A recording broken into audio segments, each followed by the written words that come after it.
हर रोज, हर पल समय के सांचे में ढलती है कोई खबर। हर खबर आप तक पहुंचाएगा जन जागरूकता मीडिया, सरोकार अभिव्यक्ति की आजादी का, पैरोकार निर्भीकता और सच्चाई का।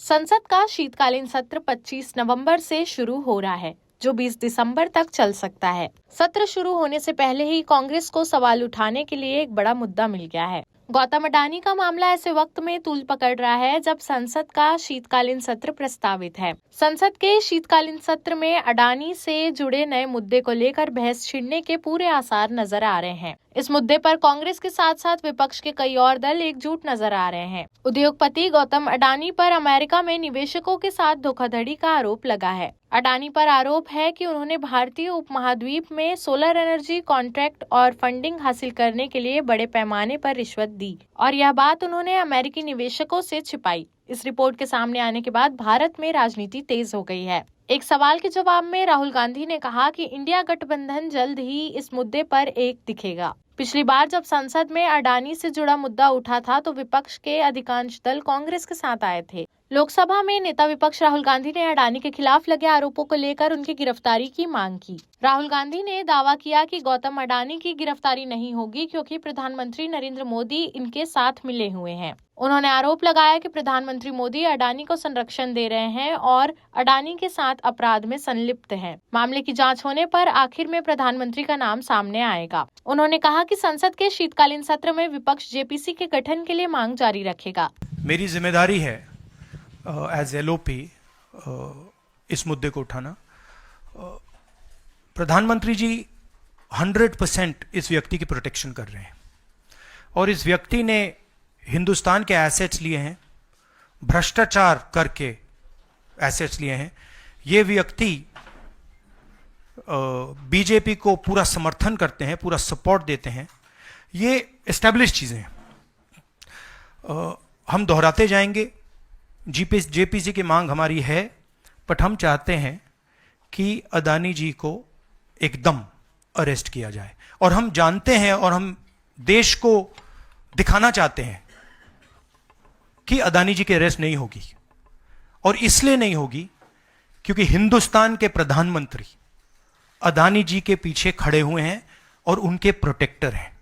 वहीं कांग्रेस अध्यक्ष मल्लिकार्जुन खड़गे ने एक्स पर पोस्ट किया, जब एक शीर्ष रैंकिंग वाले भारतीय व्यवसायी को किसी विदेशी देश द्वारा अभ्यारोपित किया जाता है तो यह वैश्विक मंच पर हमारी छवि को खराब करता है। भारतीय राष्ट्रीय कांग्रेस लगातार ऐसे अनैतिक व्यापारिक प्रथाओं का विरोध करती रही है, जो प्रमुख क्षेत्रों में एकाधिकार बनाने और अनुचित लाभ देकर कुछ लोगों के हाथों में धन केंद्रित करने की मोदी सरकार की नीति को लागू करके कुछ व्यक्तियों की मुनाफाखोरी और बढ़ावा देते हैं। उन्होंने कहा कि प्रधानमंत्री मोदी और अडानी दोनों द्वारा बनाए गए पूंजीपतियों, समझौतावादी नौकरशाहों और कुछ राजनेताओं से जुड़े इस पूरे गठजोड़ की जांच की जानी चाहिए और इसे नष्ट किया जाना चाहिए। खड़गे ने दावा किया कि यह गठजोड़ हमारे लोगों, गरीबों और मध्यम वर्ग महत्वाकांक्षी उद्यमियों, एमएसएमई स्टार्टअप और करोड़ों छोटे और मध्यम खुदरा निवेशकों को गंभीर रूप से नुकसान पहुंचाता है, क्योंकि यह बचत और अवसरों को छीनकर असमानताओं को बढ़ाता है। अब तक इस मामले पर तृणमूल की महुआ मोइत्रा और आप के संजय सिंह ने सवाल उठाया है। दोनों ने मामले की जांच की मांग की है। सीपीएम ने भी सीबीआई जांच की डिमांड की है। समाजवादी पार्टी के मुखिया अखिलेश यादव ने भी इसे लंबी लड़ाई बताया है। फरवरी 2023 में अडानी मुद्दे को लेकर 3 दिन तक लोकसभा नहीं चल पाई थी। हालांकि हंगामे के बावजूद सरकार ने जेपीसी की मांग को उस वक्त नहीं माना था। नेशनल कॉन्फ्रेंस के अध्यक्ष फारूक अब्दुल्ला ने कहा कि केंद्र को अडानी के खिलाफ आरोपों को गंभीरता से लेना चाहिए और मामले की गहन जांच करनी चाहिए। अब्दुल्ला ने कहा कि उन्हें अडानी समूह से जुड़े मुद्दे के बारे में ज्यादा जानकारी नहीं है, लेकिन उन पर पहले भी गलत काम करने के आरोप लगते रहे हैं। उन्होंने कहा कि अगर ऐसा हुआ है तो इसकी जांच होनी चाहिए। अब्दुल्ला ने संवाददाताओं से कहा, जेपीसी की मांग हो रही है। मुझे उम्मीद है कि केंद्र सरकार इस मुद्दे को गंभीरता से लेगी और इसकी गहन जांच करेगी। जनाब, इसमें कोई शक नहीं है कि जेपीसी डिमांड की गई है और मैं उम्मीद करूंगा कि मरकज़ की हुकूमत इसको सीरियसली लेगी और इसकी पूरी तहकीकात करेगी कि कैसे हुआ है और इसकी वजह क्या है। उससे पहले भी आरोप लगे हुए हैं, क्योंकि मैं इसके बारे में ज़्यादा कुछ जानता नहीं हूँ। इतना ही कहूँगा कि इसकी इन्वेस्टिगेशन होनी चाहिए। सिर्फ ये कहूँगा कि अगर ऐसा हुआ है तो ये बहुत ही तशवीश का मामला है और मैं समझता हूँ कि मरकज़ को इसको भूलना नहीं चाहिए। इस पे इन्वेस्टिगेशन अपनी तरफ से भी करनी चाहिए। वहीं सत्ताधारी बीजेपी सियासी तूफान का मुकाबला करने के लिए एक सुनियोजित रणनीति के साथ खुद को तैयार कर रही है। जवाब में भाजपा ने आरोपों की विश्वसनीयता को चुनौती दी है। बीजेपी ने विपक्ष की जवाबदेही पर सवाल उठाते हुए पलटवार किया है। छत्तीसगढ़ और आंध्र प्रदेश जुलाई 2021 और फरवरी 2022 के बीच कथित रिश्वतखोरी की अवधि के दौरान विपक्षी दलों बीजेडी, डीएमके, कांग्रेस और वाईएसआरसीपी के शासन में थे। संसद में विपक्ष का हंगामा अब आम बात बन गई है।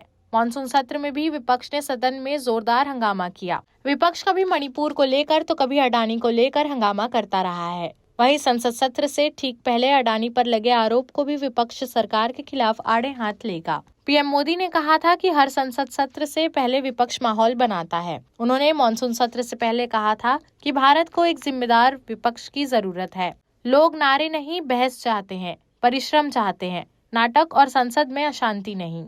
केंद्र सरकार ने बिल को सूचीबद्ध करने का नोटिस संसद को दे दिया है। संसदीय बुलेटिन के मुताबिक इस बार लोकसभा में कुल 15 और राज्यसभा में कुल 18 बिल पेश किए जाने के लिए प्रस्तावित है। इनमें तटीय विधेयक 2024, भारतीय बंदरगाह विधेयक 2024, पंजाब न्यायालय संशोधन विधेयक 2024, आपदा प्रबंधन संशोधन विधेयक 2024 प्रमुख है। ये सभी विधेयक नए हैं और पहली बार संसद में पेश किया जाएगा। तटीय और बंदरगाह विधेयक के जरिए सरकार पानी में व्यापार को बढ़ावा देने की बड़ी कवायद कर रही है। इन विधेयकों के अलावा सरकार की तरफ से इस सत्र में वक्फ संशोधन विधेयक और वन नेशन वन इलेक्शन विधेयक भी पेश किया जा सकता है। वक्फ विधेयक पर फाइनल फैसला संयुक्त संसदीय कमेटी की रिपोर्ट के बाद लिया जाएगा। हाल ही में बीजेपी के बड़े नेताओं ने इसके संकेत दिए हैं। वक्फ संशोधन विधेयक पिछले सत्र में ही पेश किया गया था, लेकिन टीडीपी और जेडीयू के ऐतराज के बाद सरकार ने इसे वापस ले लिया था। वहीं one nation one election bill को भी सरकार इस सत्र में पास करा सकती है। पूर्व राष्ट्रपति रामनाथ कोविंद की अध्यक्षता वाली कमेटी ने कुछ महीने पहले ही इस पर सरकार को रिपोर्ट सौंपी है। हालांकि विपक्ष के कई दल इस विधेयक का विरोध कर रहे हैं। देश प्रदेश की सभी बड़ी खबरों से जुड़े रहने के लिए हमारे YouTube चैनल को लाइक, शेयर और सब्सक्राइब करना ना भूलें। साथ ही लेटेस्ट खबरों के लिए बेल आइकन को प्रेस